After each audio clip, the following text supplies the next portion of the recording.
the Gentle Magic Podcast with your host, Bing Swang. I have witnessed how adding a tiny dose of gentleness adds magic to my everyday life, and I would love for you to experience the same magic too. Come join me by adding your sacred presence through listening to this podcast and taking some inspired action from these stories, poetry, and interviews of practicing gentleness. Thank you for being here. This episode of the Gentle Magic Podcast, I'm really delighted to share with you my interview with Faith Teo, who is a six-figure business owner. She's a mompreneur with 2 young kids, and she's also recently identified herself as a sensitive solopreneur.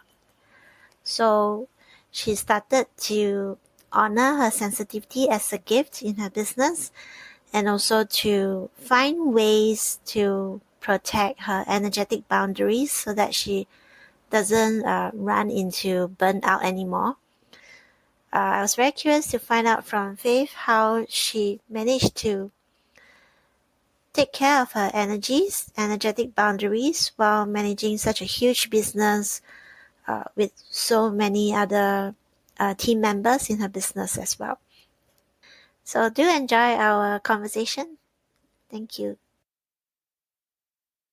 I'm Bings, and for this episode, I'd like to introduce to you a very inspirational friend of mine, new friend, Faith Teo. Would you like to introduce a bit more about yourself?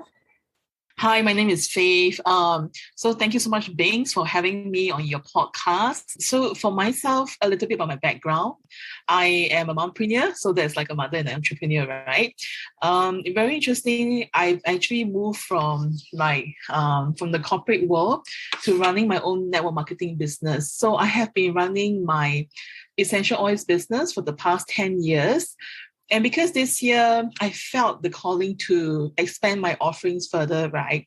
And so this is where, I actually buddy up with Bings, and we are in number of the coaching and course programs under George Kao.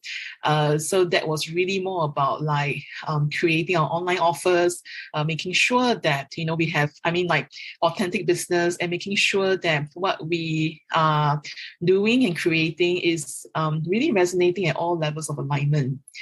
So that's where I'm at.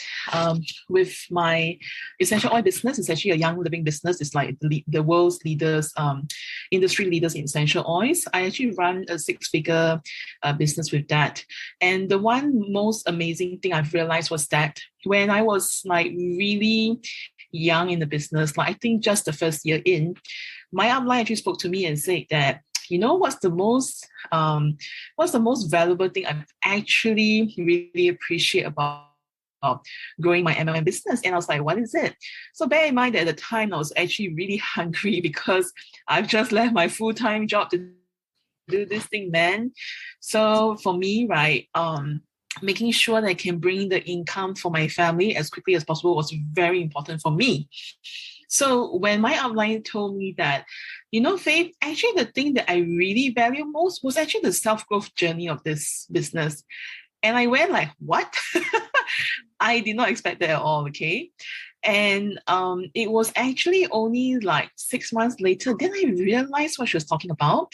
Because when I got into the business of working with different people, whether is it through the products for their health, and when I talk about health, right, it really means that all aspects mental, emotional, physical, spiritual health as well. So I have people who I work with on that aspect, okay? I also have people who says that they also want to build a business as well. And so the whole aspect of, coaching, mentorship, leadership, collaborations, right, all comes in.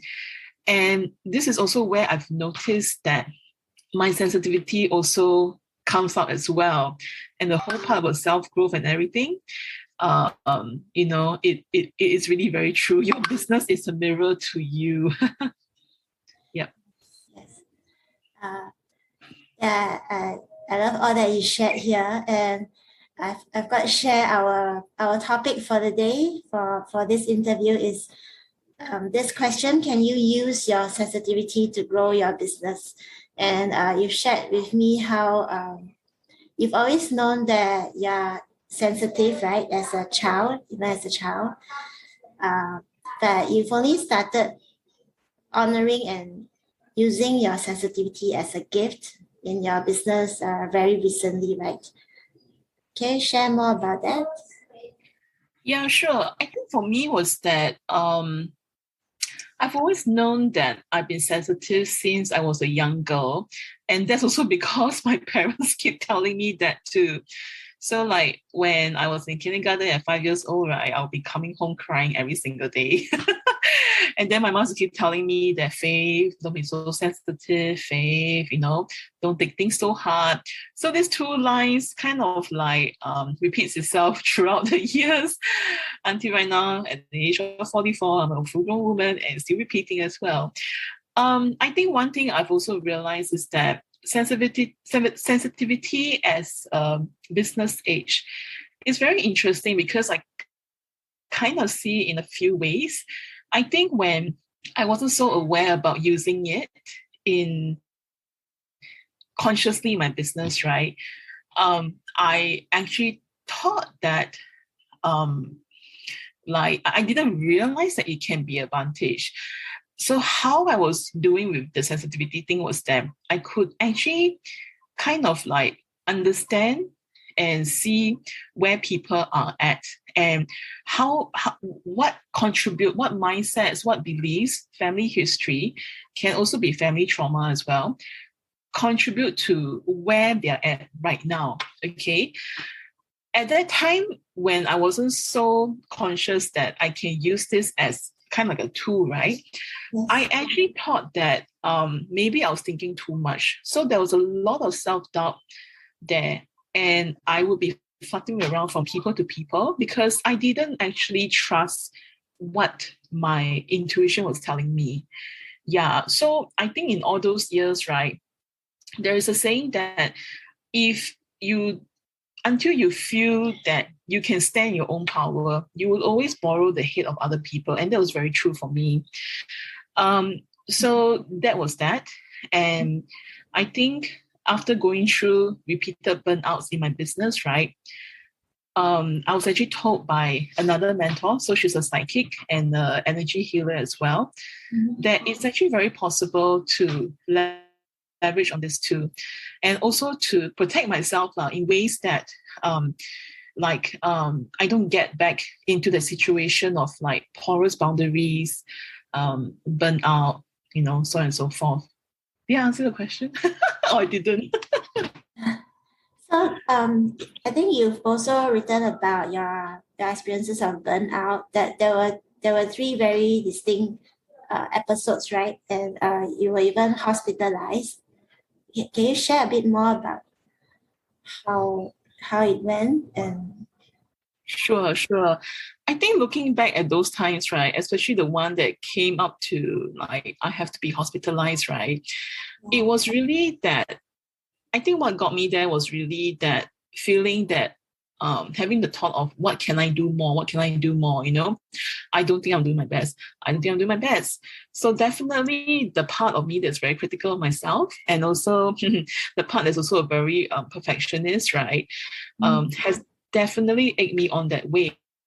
And it's very interesting because now when I look back, right, I mean, when I think of people or hear of people who have burned out, who have collapsed in their business, right, I used to go like, how did that ever happen?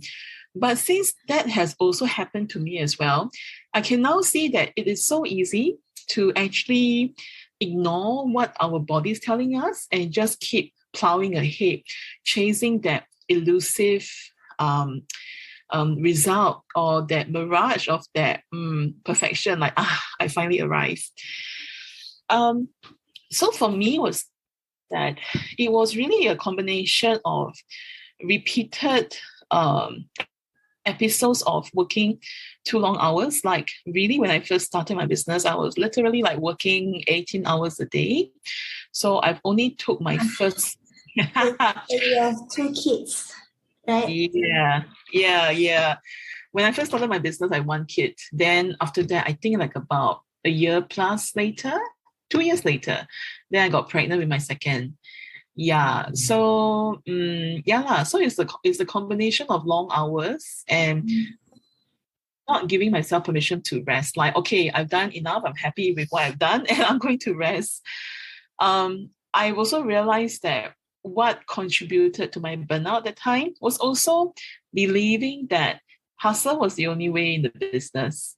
So I think if I like to think that if you know me then and if you know me now, I like to think I'm quite different now, I hope. So right now it was like, you know, like sure, I'll still work hard. I'll still do my due diligence. But there are also days that I also say that, no, I'm tired. I'm just going to rest. Or even if I'm not tired, but I just feel like, I'm just not wanting to do stuff today and I'll just take a break. I think the big part of that was realizing that it would not just be through me, right? That results or what I desire will come about. Because just to believe that is also quite an egoistic and controlling point of view as well. So now learning and recognizing that God has a hand also in my business. Other people also, circumstances are out of my control also, right? So it has taught me to slow down a heck lot more. These days I basically work like I think probably about maybe 5 hours a day from Monday to Friday, rather than like the crazy 12, 18 Hours. hours previously. Yeah. That's great. So I think there are two parts to the sensitivity. One is about managing and building the boundaries that around work, um, and having room for play, right? And Yeah. the other part is about sensing other people's gifts and also stuff that you feel like they can release emotional and mental burdens. Is that how you see it too? Yeah, I think it was that because earlier on, before I went through my burnouts and switched to a different way of running my business, right? I think there's just too much self-doubt in myself lah. But then right now is that I am practicing trusting myself a lot more. So the clarity that I have in other people and what I see in them, right, that has not changed. But what has changed is me recognizing that I can see this and I can therefore, with their permission, if they want to, I can actually support people in deepening their conversations around that too. Because I realize that it's just so easy to go like, I'm sorry, I'm just too upset, I'm too emo.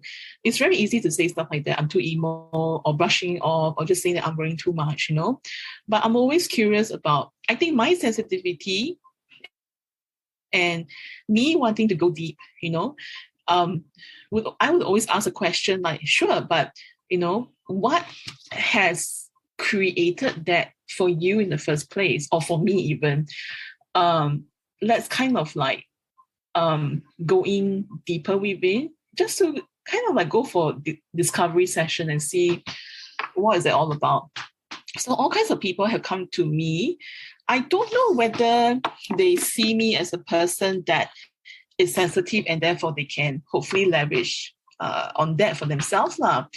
But I know that the consistent feedback I've gotten was that they have always felt that I have been very authentic, very real, so therefore very relatable as well, and highly present and listening to them as to what they say rather than brushing off, about what they're thinking about. Yeah. Yeah, I love the way you hold space for other people, like even during our WhatsApp chats. So like even I don't see you, I sense your sincerity and also this presence, like what you said. And are there any role models that you've modeled from who who embody this kind of honoring their sensitivity? Role models, I think I have a couple of them. So the first one is SARK. Is this author. So her full name is Susan Aria Rainbow Kennedy. Okay, so she calls herself SARK for short, SARK.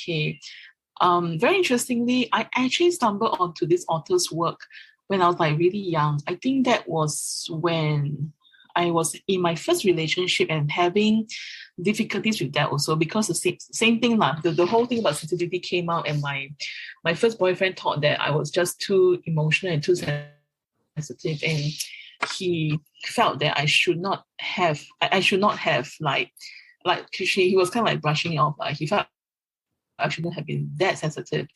So I went to her books and I found a lot of comfort and solace with it.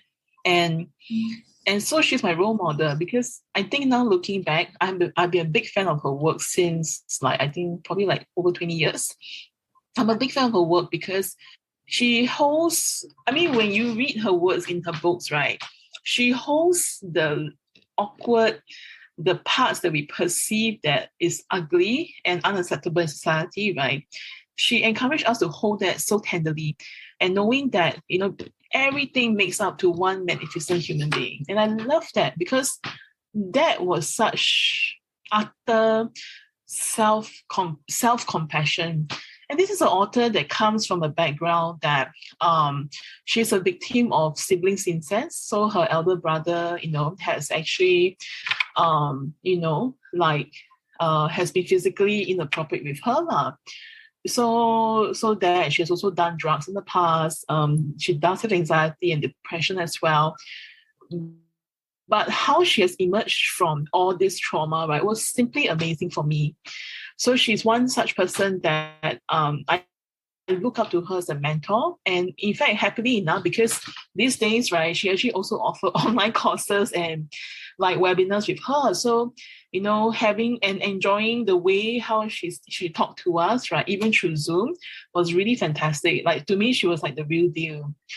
The other one that I kind of look up to, but I would say that she's more like a reference for me, rather than a role model, is this lady called Nedra. So it's Nedra. She's actually a counselor, and she actually does a lot of work around boundaries.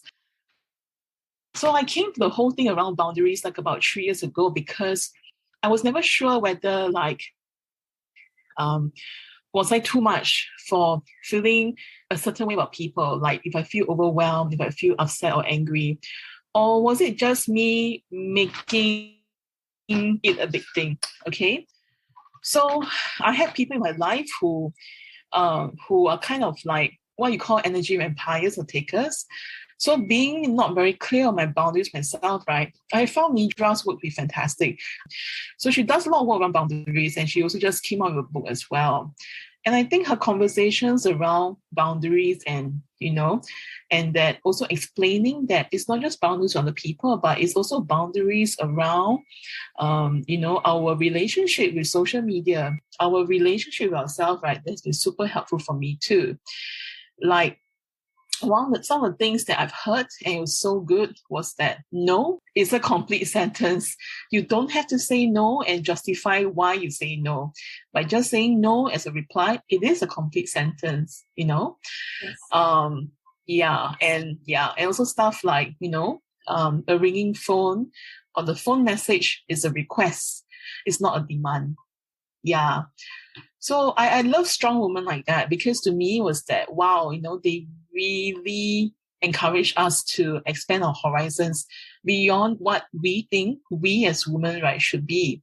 Especially I think in this context as an Asian woman, where I feel like there's always just me, this perception that women, we're supposed to be the ones that are always giving and caring for others and putting ourselves last, right? And it's so true.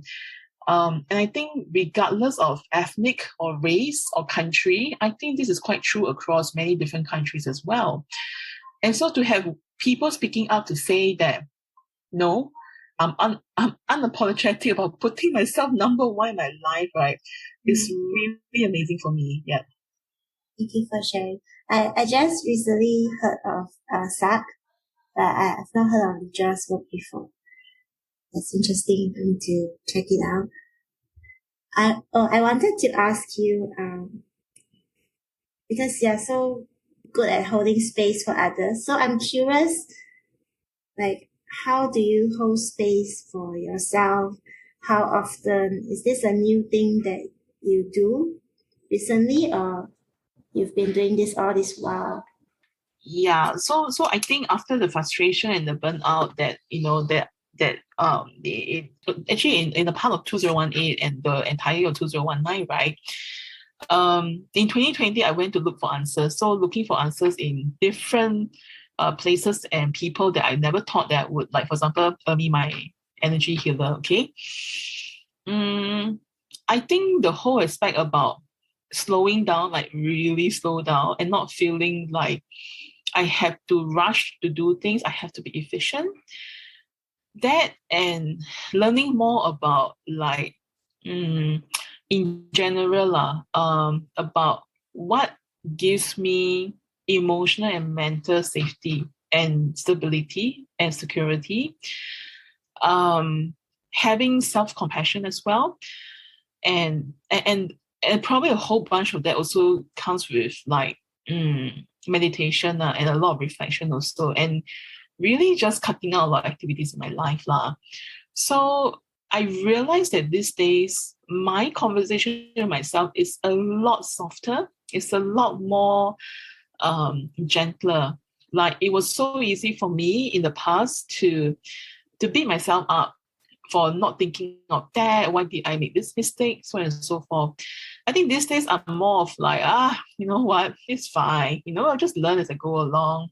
Or that it's okay. I've done my best, and to learn to ride lah, to kind of like to ride on these mistakes lightly, and not hang on to them so tightly as though like they are part of my identity actually.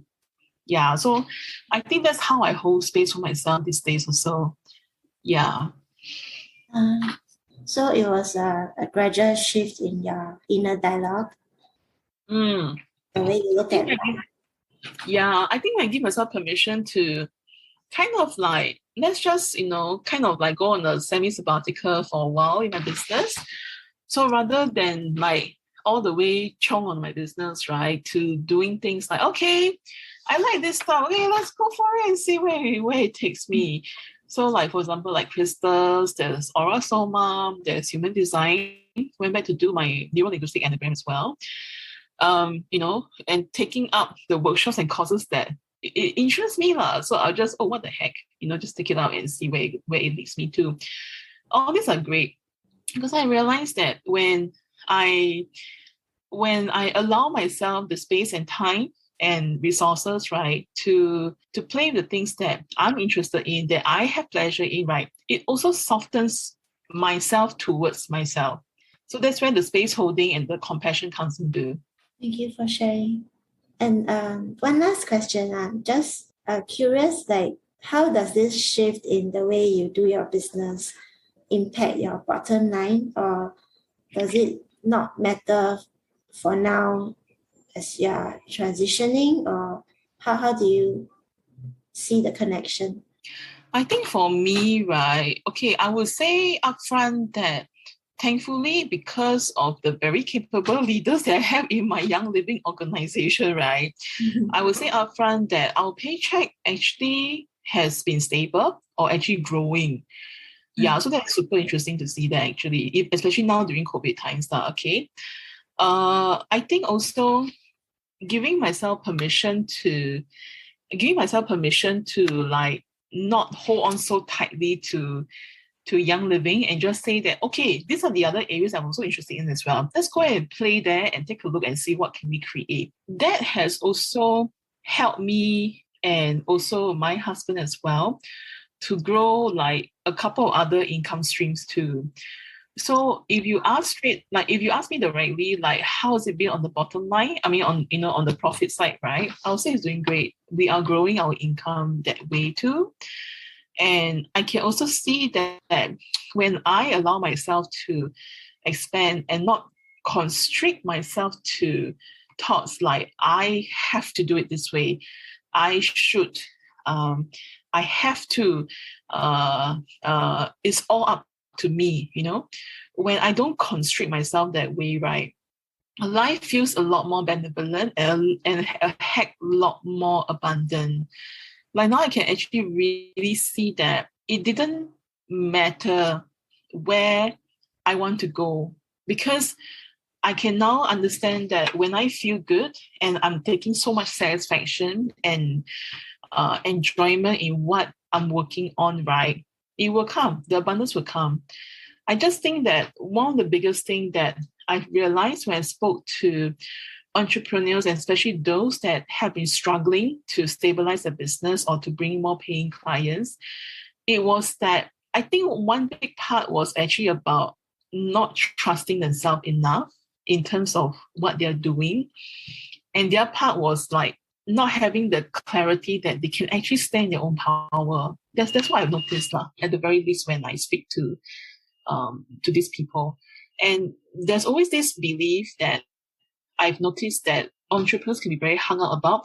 So I'm talking about both on the MLM side and also on the regular business side, that the journey, like people, like I think some people actually have the impression that it's okay. You just need to sacrifice and you just need to hustle during this part here. And when you get the income that you wanted, you can relax.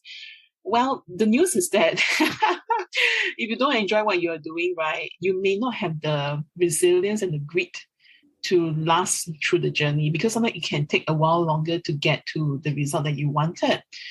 So yeah, so that's one part of it.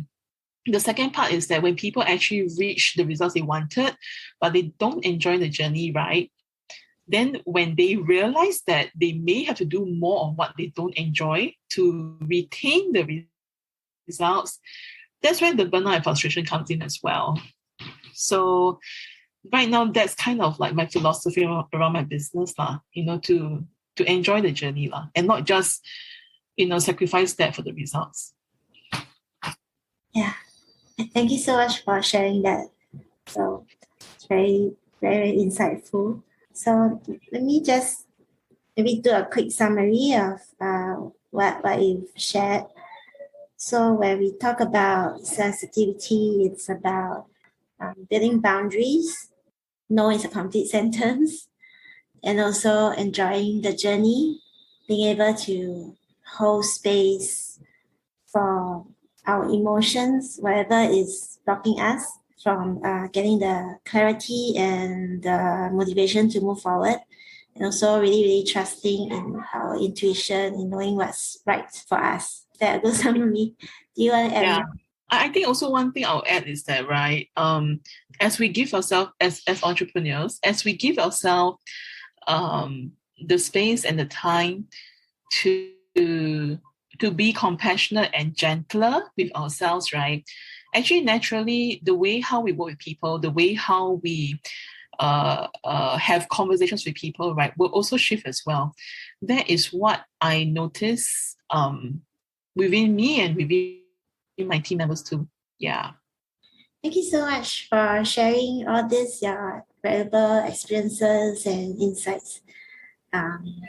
So we've come to the end of the interview, and thank you for listening.